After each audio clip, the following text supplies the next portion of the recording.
Hello everyone, hope you're doing well. We are back looking at the discounts, and this time it is time to have a look at the Italian stuff. The Italians have quite a lot of cool ground vehicles that are on sale, which is pretty nice, starting off with the L640. This is just a carbon copy of the standard vehicle. It has access to an autocannon, the 20mm Breda Mod 35, which also has HVAP, so it can pen quite a lot. I like this little thing. I've enjoyed the standard Tech Tree one for many years, and also it's one of those that does actually get into pages of history, which is pretty cool. There's also the M1340. Now, the M1342, I would actually say is not very good. The vehicle itself doesn't have a ton of armor on it. You have this huge flat plate on the front, basically only 30mm, so anything can go through you. The gun itself, the 47mm, also doesn't really do a ton of damage, since it can't pen a lot either, and both rounds are pretty much as bad as each other. It also has a really rough transmission, meaning that once you're in battle, you can't get out, and the survivability of this thing is pretty low. I would say this one is very rough and not very fun to play. On the same breath, the M1441 4740 is in the same boat. The difference between this one is it has the 47mm and also gets a 13.2mm machine gunner position, I suppose. This vehicle still struggles with penetration at 2.3, only 69mm overall, and also doesn't really get a beefy up in its mobility. So it's still struggling to go around the place, and still only has 30mm of armor on it, so pretty much everything which will go through, or everything that you fight will be able to just penetrate you right here, including AAs. So this thing is not very good. Then you got the Celere Sahariano. This is a funny vehicle, but once again, that 47mm, which doesn't pen a lot, is here once again, only 69mm. Has okay targeting speed, but not great. The main thing about this is it's quite mobile as a vehicle. You know, the transmission's quite nice going forward on it, and it is quite low to the ground, so you can sliver around the place. But the armor isn't great, and also at the same time, the gun is just such a limiting factor on a vehicle like this, and it just makes me sad. I wish it wasn't the case, but it is, so that kind of sucks. The next vehicle, we're actually starting to get into a few better ones. We have the M4 Hybrid, but it actually has a new name now, which is kind of cool. The Sherman 1 Composito. This is two Shermans, which they've sandwiched together, meaning that you get the best of both worlds, chill it out, take it slow, then you rock out the show. So with this Sherman, you get the 75mm M3 cannon. It fires the round, which pretty much all of these Shermans fire, the M61 shot with the APC-BC, good penetration, good post-pen damage, which is very good for this Sherman. The bigger thing as well is you should always get the first shot off because it has a stabilizer on the gun, so you can just hammer things very well. You also have a 50 cal, which also is always nice. A lot of these premium Shermans don't have a 50 cal, so this one, having one is lovely. It also has the 5-man crew, so if your turret gets popped, you can still fight on, which is cool. And it gets the smoke grenade launcher too. So it gets literally everything that you would want from a Sherman, and it's a premium, and it's a rank 3. It's a hell of a pick, and very, very nice to see. Then you have the Panzer IV-G, which is also a good pick at 3.7 to run along with the other vehicle too. This is just a standard Panzer IV-G, so, you know, it has all of the standard stuff from it. It doesn't have the side skirts, but it has the additional armor on the turret. Good punchy gun, good gun depression, very good backup to the hybrid if you need it, but I generally would say you don't with a vehicle like that. Then the Tigris isn't on sale because it's a bit too new, but the M26 is on sale at 6.7. This is worthless. Don't bother with this machine. Waste of time. You will just get trounced by pretty much every other 6.7 that's just better than you. You have worse armor, worse mobility, worse gun than pretty much everything else. I really despise the Pershing. It's a terrible vehicle. The M60 is here though, which is more of a standard one for the Italians. It's just a standard M60A1. The big thing is it doesn't have a stabilizer at 8.0, but it does have access to the heat FS and the rangefinder and the smoke grenades. Everything about it is fine. It's a bit too tall and it has this stupid shot trap on the cupola, which means you can get overpressured by anything that hits it, and it really annoys me when it happens, because it still hasn't been changed in so many years. Everything else about it is fine though. It's a good vehicle and can work well in any lineup around 8.0, especially with the OF40 and also with the R3 T106, which come along too. The last vehicle is the OF40 MTCA. Now this one is amazing, mainly because of its lineup. You don't just have the OF40, you have the VBC PT2 and also the VCC 8060 and the standard OF40 Mark II-A2. The difference between this and the standard OF40 is this one has a bit more junk in the trunk. It has a 1000 horsepower engine with a very good transmission, so it's a little bit more mobile. This is just a slightly better Leopard.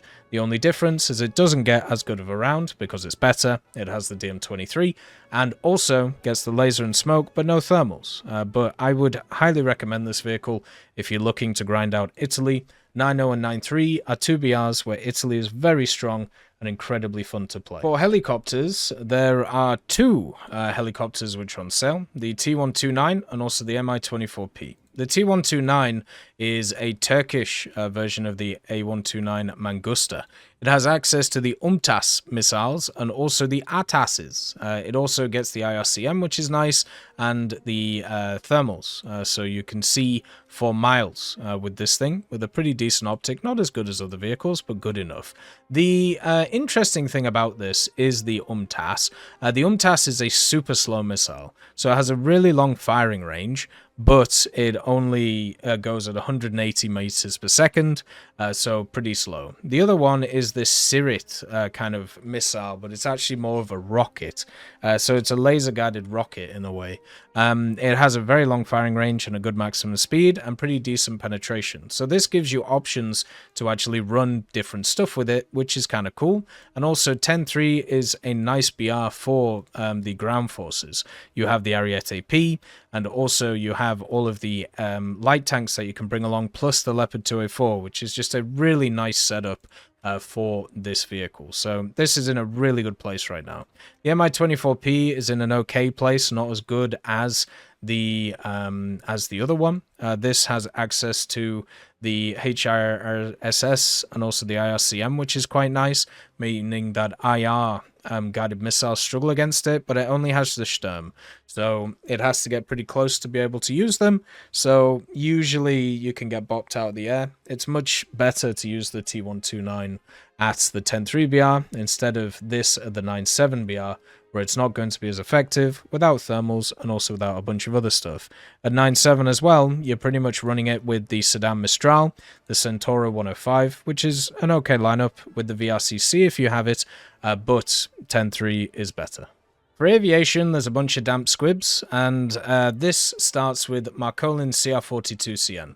This is probably the best biplane in the game, but even though it's one of the best, it still doesn't do very well because of the fact that everything outmaneuvers it. It's one of the fastest biplanes in the game, if not the fastest, and also has these wonderful 12.7s. But what it sacrifices is its maneuverability, and since a lot of the fights are very much just twirly-whirly wonder fights at the lower tiers, this thing doesn't do too well. But if you actually can play it more an energy retention way instead of a turny-turny way, you can do really well, but that's kind of hard to do. The HE112B1 is not a good vehicle. It's got a very weak engine. The Jumos 210E, it also has too much of a big armament for this engine, which means that you can get some, nice shots and you can do a decent amount of damage to stuff, but the problem is the fact that it's too heavy, and that sucks. So if it was a little bit lighter, and maybe the engine was a little bit more powerful, it would be a bit more fun. The IRA-81C is here too. This one's quite good though. It does have a beefy engine. The IAR-14K4C, I'm guessing, or KIVC-32. Has a good engine on this thing. It also has MG151s with a lot of ammunition, and also 792s backing it up too. So this vehicle takes a long time to get going, and I mean this in aerialistic. So it takes a long time to get up to altitude. Once you're at altitude, though, you are in a very, very positive position. I think this vehicle is very good, and they added secondaries to it, so you can use it in ground, but this is more of a boom and zoom fighter in air realistic. Doesn't fit the meta at all, but once again, if you have a vehicle that doesn't fit the meta, that's fine. Play it to its strengths, and you'll still be able to do really well in it. There just might be a few times where when you're playing this thing, you're going to end up with no team, and the team's going to fall apart while you're waiting for them. You also have the RE 2001, the Grupo. This is the Starter Pack Premium. It's a very good vehicle. Engine overheats a bit, but everything else about it is good. Wait till the Starter Pack is on sale to pick it up. The HS129, the good old Duck. This one is the better Duck, so it's not the one which doesn't have, you know, the big old donkey gun. This one actually has the MK103. The MK103 is the high velocity 30mm from the Germans, and it pens 77mm. So at 2.3, you can run it, even though like the engines aren't very powerful, you can run it in naval or ground and just whack a whack with the 30mm and get a ton of kills with it, which is really fun and actually really cool. So if you're going to use this, you got to use it in ground and mainly, and just use it as a backup to those pretty weak vehicles that are there. Then you got the BF-109 G2, I think? Yeah, G4, sorry. The G4 is the one with all the random stuff added to it. It's got a radar system, got a ridiculous amount of guns on it for no apparent reason, and that just ends up with a bunch of weight. It also has Shrag music, which cannot be comfortable for this gunner, by the way. Just having two 220mm just staring upwards. But yeah, this is the BF-110, which has all of the bells and whistles. And when you have all the bells and whistles, that's kind of cool, right? And you can... you know, you can fly around and do a bunch of different stuff with it, but it also means that you aren't very good at doing very specific things. You are generally okay at everything. So you're going to get picked apart by the guys who are much better at those specific things. So this one isn't in a position to be good. Instead, you know, it's probably better to use it as a cast vehicle, and at that point there are much better vehicles for that. The Spitfire Mark 5B Trop is also here. This one is fine, you know, it's a standard Mark 5B. It's got the funny front with the air intake to keep it cool. It runs a Merlin 45, which is a fantastic engine, and has the Hispanos and 7.7s.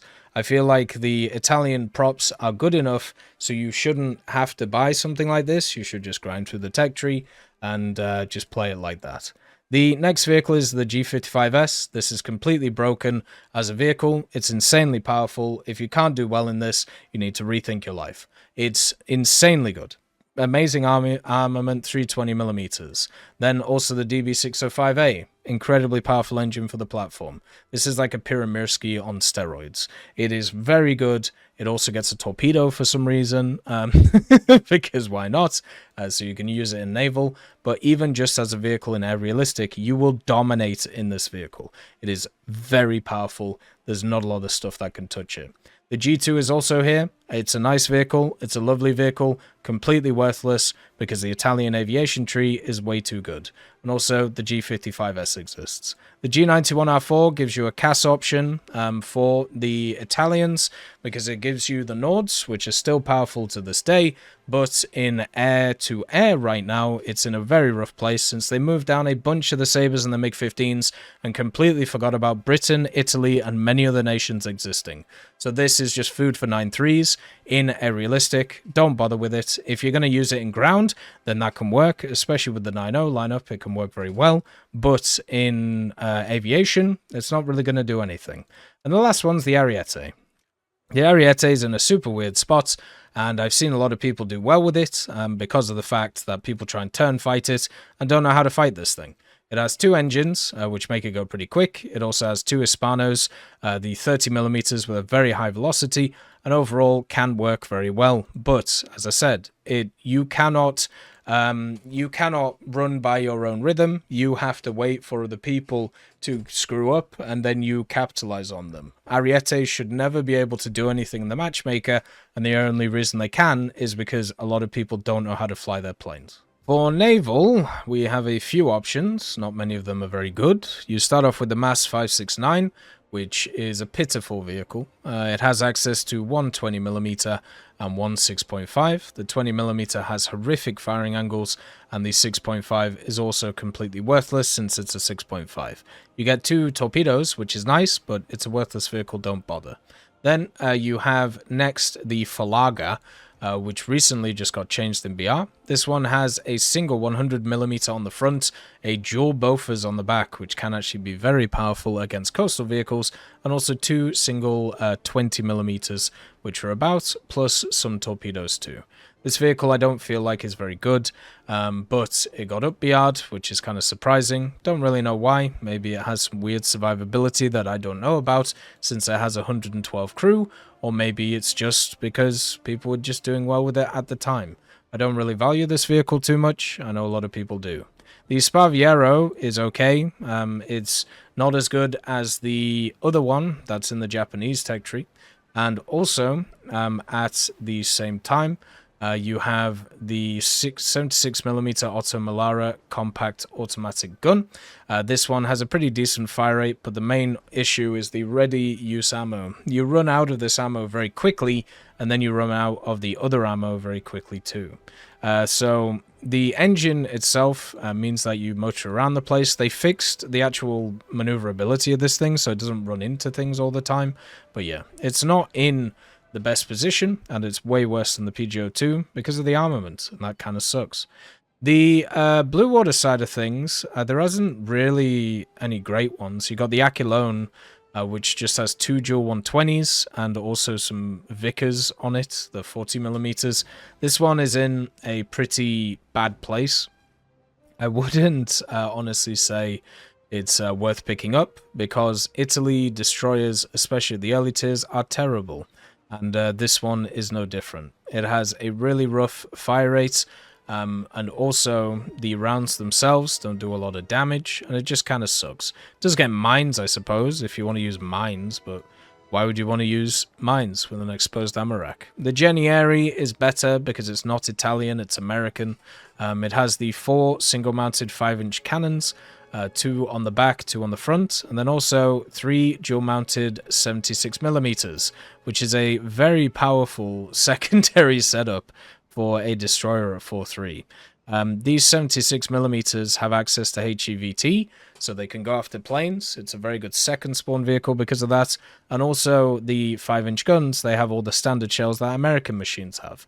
So if you want to grind through the Italian destroyers, the best thing to actually use is an American machine. And that is because this vehicle is much better in many ways. Then you have the Tigre, which is right here. This one is available in the Battle Pass in the Warbond shop, so if you want to pick it up, do so, but I wouldn't recommend it. It's very bad. The firing angles on the guns are bad, the secondaries are terrible, and the 120s are also bad. There is no redeeming factor of this thing.